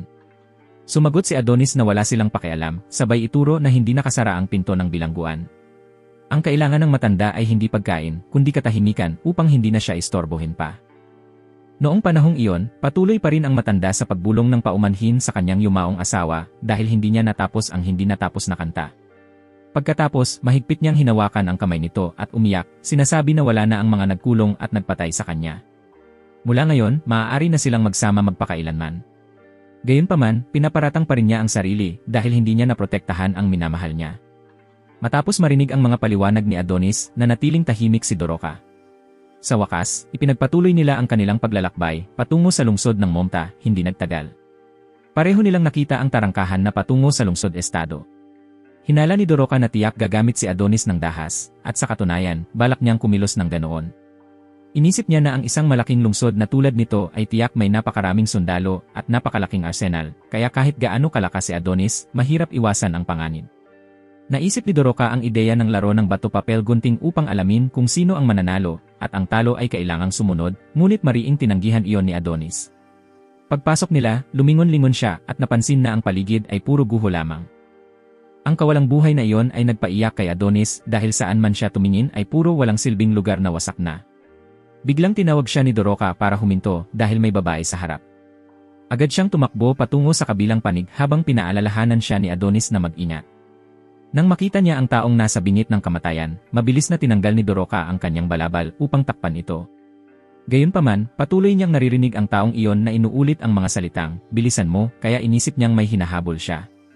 Agad sinabi ni Adonis na hindi ito tao, pagkatapos ay hinila niya si Doroka palayo. Di naglaon, nagpakita ang nilalang na iyon bilang isang robot at agad na umatake. Agad na umatras si Adonis at pinabagsak ito. Sinabi niya na isa lamang itong manika-makina, isang laruan para sa mga tao. Sa sandaling iyon, narinig nilang parehong nag-aalingaw-ngaw ang mga tunog mula sa isang kalapit na gusali kasama ang mga tinig ng iba pang manika-makina. Nagpasya si Adonis na pumasok upang imbestigahan, ngunit sinabihan si Doroka na manatili sa labas. Gusto niyang sumunod kaya nagalit siya at nagbanta na kung hindi siya susunod, iiwanan siyang narito. Kasabay nito, pinaalalahanan niya na kung may mangyari, dapat siyang sumigaw ng malakas para siya'y iligtas. Ngunit, ilang sandali matapos ay naging mausisa pa rin si Doroka at lumapit sa pinagmumulan ng tunog, siya ay natakot nang makita ang mga tambak ng manika-makina na nakahakbang hanggang sa anyong bundok. Gumamit si Adonis ng mahika upang lumikha ng mga kumikislap na paru-paro bilang liwanag sa daan. Hindi nakinig si Doroka ngunit tahimik na sumunod dahil sinabi niya sa sarili na ipinangako niya kay Punch na hindi niya hahayaan na malagay sa panganib si Adonis. Naniniwala siya na kahit madiskubre siya, patatawarin siya ni Adonis. Ngunit ang alaala ng pag-iwan sa kanya sa Waste Plain noong nakaraang pagkakataon ay nagdulot ng takot sa kanya. Pinagpapalakas niya ang sarili na iyon ay kanyang kasalanan noong araw na iyon. Si Adonis, kahit nakakatakot, ay hindi isang tirano. Ngunit naalala niya ang eksena nang hinawakan siya ni Adonis sa kanyang buhok sa galit na nagpahirap sa kanyang puso at kusang dumaloy ang mga luha. Biglang lumitaw si Adonis na may mukha na puno ng layunin na pumatay. Agad na humingi ng paumanhin si Doroka at seryosong iminungkahi na maglakbay sila ng magkasama. Kanyang pinatibay na dala niya ang bag ng pagkain kaya tiyak na magiging kapaki-pakinabang siya. Sa pagkakataong ito, pumayag si Adonis na ikinatuwa ni Doroka ng labis. Pagkatapos ng kaunting paglakad, naramdaman nila ang mabigat na amoy ng kamatayan na nagmumula sa isang silid. Nang bumukas ang pinto, sa kanilang harapan ay ang tanawin ng napakaraming manika-makina na nakapalibot sa isang patay na lalaki. Naintindihan ni Adonis na lahat ay ginawa ng Lydia. Nagmakaawa ang mga ito na mahalin, galit na nagtatanong kung bakit pinrograma sila ng mga tao na may ganoong masakit na hangarin. Agad niyang tinulungan silang wakasan ang kanilang kahihiyan. Samantala, ang ACLA team sa kanilang misyon ay nakatagpo ng mga gwardiya ng Lydia. Hindi nag-atubili ang number 5 na ihagis ang mga kutsilyo upang patayin sila. Kumilos din agad ang number 6. Sa loob lamang ng ilang sandali, lahat ng military police ay naalis. Bumalik kay Adonis, naaalala niya ang sinabi ni Witch Ophelia na ang pag-unlad ng agham ay nagpapalaya sa kalikasan ng tao. Isang mundong pinahahalagahan ang kasiyahan ay tiyak na lilikha ng mga babaeng nilalang upang matugunan ang pagnanasa. Kinuha ni Adonis ang mga posas na minsang sinuot ni Doroka sa Lydia, pagkatapos ay napansin na gaano man kaunlad, mahihirapan pa rin bumili ng malaking halaga ng mataas na ranggong pera upang makakuha ng dekalidad na mga bagay. Kaya ang mga tao ay kailangang mag-alok ng kababaihan. Ang monto ay halimbawa ng pagbebenta ng lahat ng kababaihan ng bansa sa Lydia. Maraming lalaki ang iniwan ang kanilang mga asawa at anak para lang makipagpalit ng kasiyahan. Sa huli, ang bansa ay nawasak dahil wala ng kababaihan at mga bata. Si Adonis ay may pang-aalipusta, naniniwala na kalaunan ay mararanasan din ng ibang bansa ang parehong kapalaran na nagpapakita na ang super-revolusyon na sinasamba ng sangkatauhan ay talagang kahila-hilakbot. Pagkatapos, dinala ng dalawa ang ilang makina sa lugar ng pagkukumpuni. Gustong likhain ni Adonis ang pansamantalang IBM. Naguluhan si Daroka at hindi naintindihan. Ipinaliwanag niya na ang layunin ay palayain ang mga kaluluwa ng mga kahabag-habag na manika, pagkatapos ay gamitin ang natitirang impact magic upang ipadala sila palayo. Naantig si Daroka at naisip na mabuti ang maging katabi niya. Sa mismong sandaling iyon, tahimik na nagmamasid ang Isiray team. Tinatasan ni number 5 si Adonis bilang bata pa, ngunit alam ni number 6 na minsang nagpasabog siya sa buong Lydia, umaatake mag-isa upang maghiganti sa witch hunt, pinaslang ang mga sibilyan at pagkatapos ay inalis ang elite army.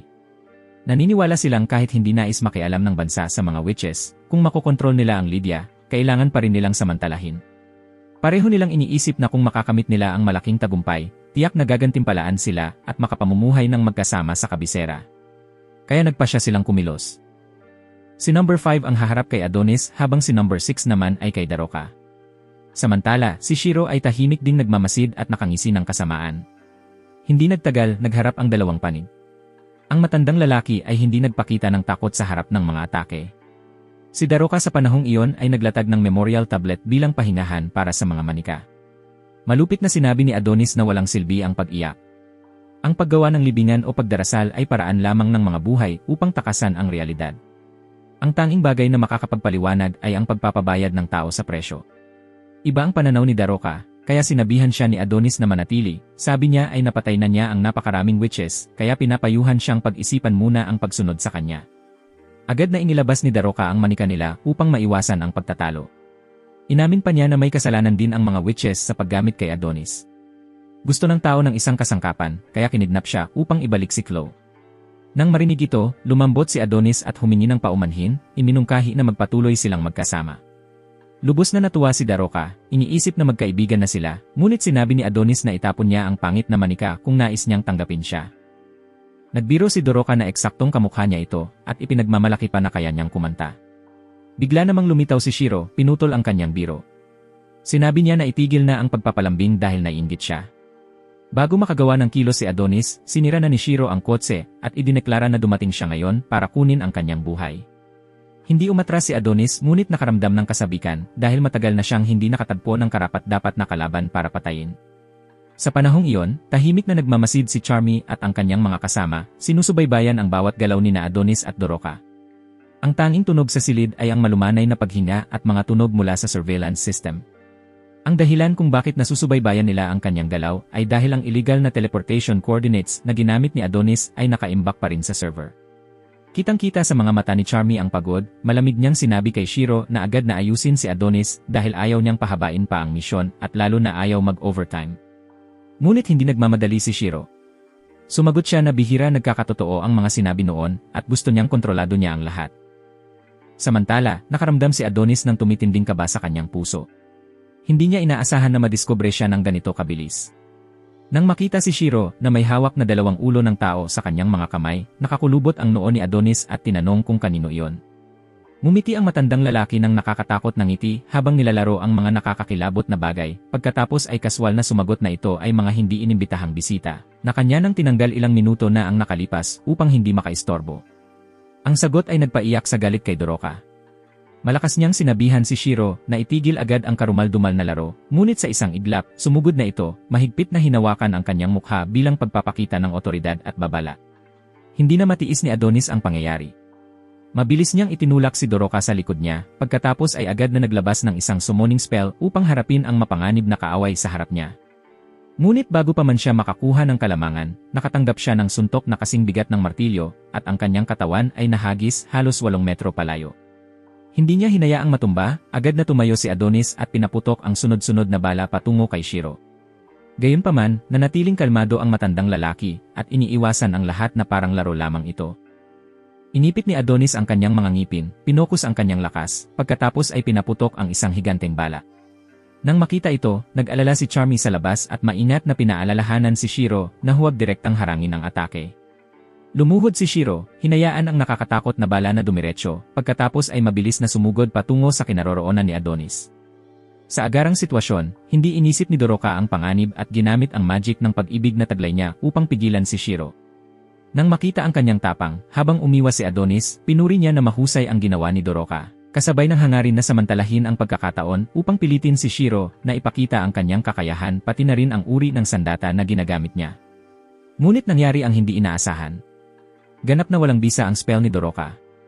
Hindi lamang naapektuhan si Shiro, kundi tumawa pa siya ng malakas, pinagtatawanan ang spell at sinabing wala itong kaibahan sa teknik ng Reyna taon na ang nakalipas, na siya ring gumamit sa yumaong emperador. Bilang patunay, dahan-dahan niyang tinanggal ang tela sa kanyang dibdib, ipinakita ang maliwanag na pulang simbolo ng puso, pagkatapos ay biglang lumaki ang di mabilang na higanteng kamay mula sa kanyang likod, na kumalat na parang mga halimaw na tentacles. Nang makita ang eksenang ito, agad na naunawaan ni Adonis na ito ang baluktot na bunga ng tinaguriang Super Industrial Revolution. Muling tumaas ang takot sa kanyang puso, nag-aalala na maaaring maulit ang malagim na nakaraan ni Chlo. Iniutos niya kay Doroka na umatras, ngunit hindi siya nakinig. Sa determinadong mga mata, sinabi ni Doroka na nais niyang lumaban gamit ang sariling lakas, ayaw maging pabigat. Walang ibang pagpipilian si Adonis, kaya't ipinagamit niya sa kanya ang proteksyon na armor at isang marangyang espada. Isang espesyal na sandata na pinapahiran ng mga karakter mula sa Magic Butterflies. Maingat pa niyang ipinaliwanag na ang espada na ito ay kayang hatiin ang bakal, basta't may sapat na lakas pa ang gumagamit. Naghanda rin siya ng isang pangunahing aklat ng sword techniques para pag-aralan ni Doroka. Si Shiro, habang nakatitig sa eksenang ito, ay tumawa ng may pang-uuyam, pinaalalahanan silang huwag mag-flirt sa harap niya. Kaagad na naglabas si Shiro ng sunod-sunod na mekanikal na kamay, hinawakan at inatake sila. Dahil sa karanasan, madaling nakalusot si Adonis, ngunit nahirapan si Doroka sa depensa, kaya patuloy na bumabalik si Adonis upang suportahan siya. Nang mapansin ito, kinontrol ni Shiro ang mga kamay upang lumipad ng mataas, pagkatapos ay sabay-sabay sumisid pababa, parang ulan ng pumatay na intensyon na sumakop sa buong labanan. Sa harap ng nakakatakot na atake, kinailangang mag-cast ni Adonis ng exorcism spell upang harangin ito. Pagkatapos noon, nagpa siya siyang gamitin ang huling pampatay na galaw, sinabi kay Doroka na mahigpit siyang hawakan. Lumitaw ang isang higanting energy sphere na sumakop sa kanilang dalawa at rumesbak diretsyo kay Shiro. Sumigaw si Charmy ng babala, pinaalalahanan si Shiro na umatras kaagad. Ngunit hindi siya natakot, ginamit ang ultimate technique Castle of Hummingbirds upang direktang harapin sila. Matapos ang tensyonadong labanan, biglang tumalon si Adonis mula sa sphere, balak maghatid ng panlaban. Ngunit nagawa pa rin ni Shiro na iunat ang kanyang mga kamay upang harangin. Ito ay isang panlinlang lamang, dahil kaagad pagkatapos, hindi inaasahang sumugod si Doroka, ibinuhos ang lahat ng kanyang lakas sa pagsaksak sa parehong mga paa ni Shiro. Sa kanyang pagkabigla, hindi siya nasaktan kahit kaunti. Matamlay lamang niyang sinabi na para mapatay siya, kailangan talagang tumutok sa puso o ulo. Napasok si Doroka sa isang mapanganib na sitwasyon. Agad na rumesbak si Adonis upang tulungan siya. Ngunit tinamaan siya ng isang nakapipinsalang suntok mula kay Shiro na nagdulot sa kanya ng pagbagsak. Si Doroka ay malubhang nasugatan rin matapos ang atake. Si Shiro, na may kontentong ekspresyon, kahit pinuri na maganda ang koordinasyon ng dalawa sa isa't isa. Habang siya'y nakangisi, pinagsama ni Adonis ang lakas upang mahigpit na itali ang buong katawan ni Shiro, determinado na tapusin ito. Ngunit ang matandang fox ay may sapat na lakas pa rin upang kontrahin, kinokontrol ang mga kamay upang makalaya. Si Doroka, kahit malubhang dumudugo at nanginginig ang katawan, ay sinikap pa ring tumayo, nais siyang tulungan muli. Ngunit napakabagsik ni Shiro, itinaas siya ng mataas, iniwang nakabitin sa hangin parang isang puppet. Halos wala nang magawa si Adonis, pinapanood si Shiro na nakatakas mula sa pagkakakulong. Ang kanyang mukha ay may baluktot ng ngiti, dahan-dahang ipinapakita ang intensyon na agawin ang mga mata ni Doroka mismo sa harap ni Adonis. Sa sandali ng buhay o kamatayan, ngumingiti lamang si Doroka ng mahinahon. Dahan-dahan niyang binigkas ang pasasalamat, sinasabi na dahil kay Adonis, nagkaroon siya ng mahahalagang alaala mula noong unang pagkikita nila hanggang ngayon. Nais niyang sana ay nakasama pa siya ng mas matagal upang masilayan ang malawak na mundong ito ng magkasama. Ngunit ang simpleng hangarin na iyon ay malupit na winasak, nang malamig na kumilos si Shiro, inagaw ang kanyang mga mata, nag-iwan ng eksenang tila pinatahimik pati ang langit at lupa.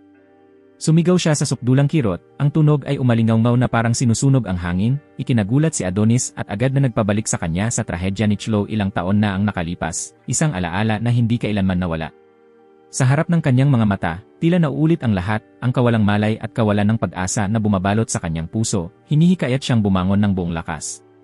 Si Adonis ay desperadong tinanggal ang mga kamay na humahawak sa kanyang katawan, bawat galaw ay puno ng kawalang pag-asa ngunit sabay na punong-puno ng determinasyon, pagkatapos ay nagmadali patungo kay Shiro na may pag-asa na mailigtas siya. Ngunit malupit ang tadhana dahil huli na ang lahat. Ang mga mata ni Doroka ay walang awa ng inagaw, dumadaloy ang dugo na bumabalot sa kanyang maputlang mukha. Sa sandaling iyon, wala nang magawa si Adonis kundi pindutin ang kanyang kamay upang pigilan ang pagdurugo, nanginginig ang kanyang mga mata at wasak ang kanyang puso. Kahit sa sukdulang sakit, mahina pa rin na bumubulong si Doroka na siya ay okay, ang tinig niya mahina ngunit matatag, at pinayuhan pa si Adonis na tumakas. Ang mga salitang iyon ay parang mga punyal, malalim na nakaukit sa kanyang kawalang malay, na para bang siya mismo ang pinupunit, kabaligtaran sa trahedya ng dalawa. Ngumiti si Shiro ng malibog, na para bang nag-enjoy siya sa malupit na libangan. Ang kanyang mga mata ay puno ng panlilibak, at ang tinig niya ay lalong mapait habang itinuturing ang lahat ng sakit bilang kasiyahan. Sa galit, umingay si Adonis na nagbabalang na kailangang ibalik ang mga mata kay Doroka. Nagliyab ang kanyang mga mata ng intensyon na pumatay, ang liwanag tila naglalayong sunugin ang taong nasa harap niya. Ngunit hindi alintana ni Shiro, kalmado niyang winasak ang dapat sanay buhay ng tao, pagkatapos malamig na nagbanta na maaari rin niyang agawin ang mga mata ni Adonis, maging ang kanyang buhay kung nanaisin. Pumutok ang galit at diretsong sumugod si Adonis sa kalaban, bawat hakbang ay bumubulong na parang kumukulog. Ngunit sobrang bilis ni Shiro, ang kanyang mga suntok matalim na parang mga talim, bigla isang nakapinsalang sipa ang tumama direkta sa mukha ni Adonis, dahilan para mahulog ang magic pen mula sa kanyang kamay. Sa sandaling iyon, nagawa pa rin niyang mahawakan ang binti ni Shiro, at itapon ito ng malakas sa isang kalapit na pader, nag-iwan ng malakas na tunog ng impact. Hindi huminto, kaagad na nagsumon si Shiro ng walang katapusang kakaibang mga kamay. Dumagsa ang mga ito kay Adonis, ngunit kalmado niyang ginamit ang reversal spell, dahilan para lahat ay bumalik at atakihin ang kanilang sariling amo. Ngunit nakatakas pa rin si Shiro, lumulutang sa ere, madaling iniiwasan ang lahat at pinananatili ang ligtas na distansya. Sinamantala ni Adonis ang makapal na usok sa paligid, mabilis na dinala si Doroka sa isang kalapit na gusali upang magtago. Patuloy pa rin ang pagdaloy ng dugo, kaya kinailangan niyang gamitin ang isa sa mga putol na braso ni Shiro upang pigilan ang pagdurugo para sa kanya. Kahit na halos hindi matiis ang sakit, pilit na nagsumikap si Doroka, humihingi ng paumanhin kay Adonis nang may pamimighati sa boses. Sinabi niya na ang tanging nais niya ay isang araw na makapasok sa parehong paaralan kasama siya, upang maranasan ang payapang araw na walang paghihirap. Simple ang hangaring iyon ngunit puno ng kapaitan, dahil ang malupit na realidad ay tinanggihan ang lahat. Sa huli, nawalan siya ng malay sa mga bisig ni Adonis na nag-iwan sa kanya ng pakiramdam ng matinding kawalan ng pag-asa. Sa sandaling iyon, tila nahulog si Adonis sa kailaliman ng alaala. Muling lumitaw ng malinaw ang imahe ni Chloe. Pinanagot niya ang sarili sa pagiging walang silbi at kawalan ng kakayahan, nang hindi niya man lang maprotektahan ang isang batang babae sa kanyang tabi. Ang pagkaobsesyon na iyon ay mabigat sa kanya, nagdudulot ng pag-igkas, ngunit sabay din itong nagpasiklab ng determinasyon na hindi hayaang maulit ang trahedya. Samantala, si Shiro ay patuloy na naghahanap ng may kabaliwan. Ang nakakatakot na tunog ng mga braso ay umaalingaw-ngaw sa paligid, nagpapahiwatig na ang labanan ay malayo pa sa pagtatapos. Nagpasya si Adonis na isomon si Grand, ang sandata na minsang nagdulot ng kaguluhan sa kabisera. Sinabi ni Charmy na ang kapangyarihan nitong sumira ay labis na kakilakilabot, sapat na baguhin ang takbo ng sitwasyon. Si Shiro na nakakita nito ay hindi nagpakita ng takot, bagkus iniudyok pa si Grand, halos makaranas ng nakapapahiya na pagkatalo. Pinilit ni Adonis na dalhin niya ang reyna, sinasabing iyon lamang ang tanging paraan. Natawa si Shiro nang mapanlait, pinanlait ang reyna, at muling nagpalabas ng 12 ng braso upang umatake. Mabilis na naging kaguluhan ang labanan, nasira si Grand dahil sa malupit niyang teknolohiya, at si Adonis ay nahagip palabas ng gusali, malakas na bumagsak ang kanyang katawan. Habang sinusubukan niyang isulat ang isang spell, dumagsa si Shiro upang pigilan siya, dahilan upang hindi siya ganap na makapagtuon ng pansin. Nag-agawan sila ng malupit, bawat suntok at bawat sipa ay umaalingaw-ngaw sa buong paligid. Patuloy na nag-block si Shiro, sinasabi na ang magic ay laging may kahinaan, dahil pagkatapos maisulat, kailangan nito ng oras bago gumana. Natawa siya nang mapanlait ng isipin na kahina-hinala si Adonis. Ang simpleng tao lamang ang nangahas na lumaban pabalik. Hindi pinansin ni Adonis ang mga insulto. Iginiit niya na dapat ay maibalik ni Shiro ang mga mata ni Doroka. Sumagot si Shiro sa pamamagitan ng paggapang sa kanya gamit ang sunod-sunod na braso, walang iniwang puwang. Sa oras na yon, muling nakabawi ng malay si Doroka, kahit na nawala na ang liwanag ng kanyang mga mata, pilit pa rin niyang hinanap si Adonis. Ilang hakbang lang na natitisod ay nagdulot sa kanya ng pagkahulog, ngunit ang matatag niyang puso ay nag-udyok na magpatuloy. Nang makita ito ni Shiro, hinila niya si Adonis palapit, hinagis ng malakas laban sa pader ng bato, pagkatapos inutusan ang mga kakaibang braso na patuloy na saktan silang dalawa. Natakot si Daroka at nag-alala para kay Adonis, ngunit malamig na pinindot siya ni Shiro sa pader. Malupit niyang pinunit ang kanyang damit at pagkatapos ay naghatid ng isa pang suntok na halos magpatumba sa kanya sa mismong lugar. Naalala niya na ang tinig ni Daroka ay sobrang kahawig ng Reyna, habang inamin na mula pa noong una nilang pagkikita, siya ay nahulog na sa Reyna hanggang sa handang maging alipin para sa pag-ibig na iyon. Naniniwala siya na hindi kailangan ng mundong ito ng dalawang magkatulad na mangkukulam na umiral, kahit na bahagi lamang iyon ng kaayusan ng multiverse. Ipinahayag ni Shiro na tatapusin niya si Adonis habang si Daroka ay paluhod na nakikiusap na patawarin siya. Inamin niya na nasaksihan niyang winasak ni Adonis ang lungsod, ngunit sinabi na ang ugat ng lahat ay nagsimula sa mga tao nang isagawa nila ang panghuhuli sa mga mangkukulam. Minsan ay naniwala siya na ang galit ay hindi lahat, at umaasang titigil ang magkabilang panig, ngunit sa sandaling ito ay hindi na niya sigurado kung kaya niyang patawarin ang mga tao. Nang marinig ito, matindi agad na pinadyak ni Shiro si Daroka. Ang kanyang tinig ay puno ng pang-uuyam, habang ang mga mata niya ay nakatutok lamang kay Adonis na may layuning kitilin ang kanyang buhay. Si Adonis, sa desperadong kalagayan, ay hiniling kay Daroka na gamitin ang magic ng pag-ibig sa kanya. Sinabi niya na kung makakatulong iyon sa pakikipaglaban, hindi na mahalaga kung magiging manika siya. Nang marinig ito, nagalit si Shiro. Ibinuhos niya ang kanyang puot sa dalawa, pinagsabihan silang matigas ang ulo dahil nangahas silang tumanggi. Si Daroka, na may luha sa mata, ay humingi ng paumanhin kay Lo pagkatapos ay nagsimulang magbato ng tiyan. Isang higanting haligi ng liwanag ang sumabog, na bumalot kay Adonis, na nagdulot kay Shiro na aksidenteng matamaan ng buong puwersa ng atake. Sa dumadaloy na alaala, naalala ni Daroka ang mga araw sa lipunang mangkukulam, kung saan ang kanyang spell para kontrolin ang mga lalaki ay palaging itinuturing na mababa. Iniiwasan siya ng mga kapatid. Kinamumuhian din siya ni Ophelia, iniisip na ang ganitong kapangyarihan ay hindi karapat-dapat umiral. Ang paghamak na iyon ang dahilan kung bakit palagi siyang nabubuhay sa pakiramdam ng pagiging mababa, naghahangad ng araw na siya ay kilalanin. Ngayon, naintindihan ni Adonis kung bakit palagi siyang nagsisikap maging magiliw sa lahat. Lumapit siya, ipinahiram ang isang quote kay Daroka, at sinabi na maaari niya siyang ganap na manipulahin. Nang binigkas ni Daroka ang Night Transformation Love Spell, sumabog ang kapangyarihan ni Adonis ng lampas sa imahinasyon. Nilabanan niya ang grabidad, gumaling sa lahat ng sugat, at naging halos walang hangganang mandirigma. Nataranta si Shiro nang mapagtanto ang antas ng panganib. Ninais niyang tumakas, ngunit huli na. Hawak ni Adonis ang feather pen sa kamay, diretsong ibinigay kay Shiro ng isang hiwa sa dibdib. Hindi pa rin tumigil si Adonis, patuloy siyang tumakbo sa mga gumuho na bubong, bawat talon ay matatag at puno ng lakas. Tuwing humahaplos ang kanyang mga paa sa mga higanting kamay na lumalabas mula sa kawalan, tumatalon pa siya ng mas mataas, papalapit sa kanyang layunin. Naglalagablab ang kanyang puso, at sa kanyang mga mata ay nagniningning ang determinasyon. Mula sa malayo, tila napagtanto ni Shiro na ang kalaban sa harap niya ay hindi na ang batang lalaki noon, kundi isang nilalang na tunay na nalampasan ang mga hangganan. Nanginginig siya, ang dating kayabangan ay nawala, pinalitan ng takot na unti-unting sumisira sa kanyang kaluluwa. Sa sandali ng paglapit, hindi nag-atubili si Adonis, hinawakan niya ang ulo ni Shiro at ginamit ang lahat ng lakas upang itapon ito, pinalipad sa serye ng mga gusali sa kabilang panig. Umalinggaw ang tunog ng pagbagsak, pumailan lang ang usok at alikabok, ngunit hindi tumigil si Adonis. Agad siyang sumugod, pinuputol ang isang braso ni Shiro. Hindi pa man natatapos ang sakit ng suntok, kinuha niya rin ang binti na nakasakit kay Daroka. Sumigaw si Shiro sa sakit, nanginginig ang katawan, nauutal ang bibig, at nagmamakaawa kay Adonis na patawarin siya, nagdadasal na huwag muna siyang tapusin. Ngunit sa mga mata ni Adonis, puro layunin sa pagpatay lamang ang makikita. Hindi niya pinansin ang mga pagmamakaawa. Itinaas ng batang lalaki ang magic pen, bawat hagod sa hangin ay nagniningning ng maliwanag. Di nagtagal, lumitaw ang isang higanting liwanag na butas sa kalangitan. Ang buong lupain ay nalubog sa malamig na liwanag. Nagsimulang bumagsak ang nyebe, ang mga puting-puting palumpong ay dahan-dahang humahaplos sa madilim na espasyo. Narinig ang tinig ni Adonis, hindi para kay Shiro, kundi parang paalala sa kanyang sarili. Sinabi niya na ito ang uri ng mahika na ginamit ni Chlo noon upang iligtas ang mga tao mula sa 100 taong tagtuyot, at naipangako niya sa kanya na gagamitin niya ito upang protektahan ang isang mahalagang tao.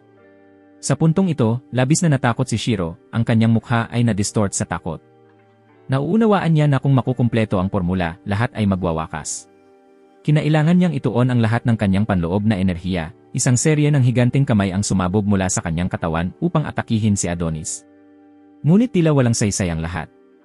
Hinawakan ng batang lalaki ang kanyang kamay, ang galaw ay banayad ngunit puno ng otoridad. Agad na nagyelo ang lahat ng mga kamay, naging matitigas na bloke ng yelo, at sabay-sabay na bumaliktad, inaatake ang sariling amo. Sa desperadong sitwasyon, malakas na sumigaw si Shiro, inutusan si Doroka na pigilan si Adonis. Sinabi niya na kung magpapatuloy sila, parehong mamamatay. Ngunit bahagyang umiling si Doroka, ang kanyang tinig nanginginig ngunit matatag, sinasabing hindi mapipigilan si Adonis dahil siya ay naligo sa apoy, at siya mismo ang nagtanim ng ganitong naglalagablab na kaisipan sa isip niya. Ang mga salitang iyon ang nagpabaliw kay Shiro.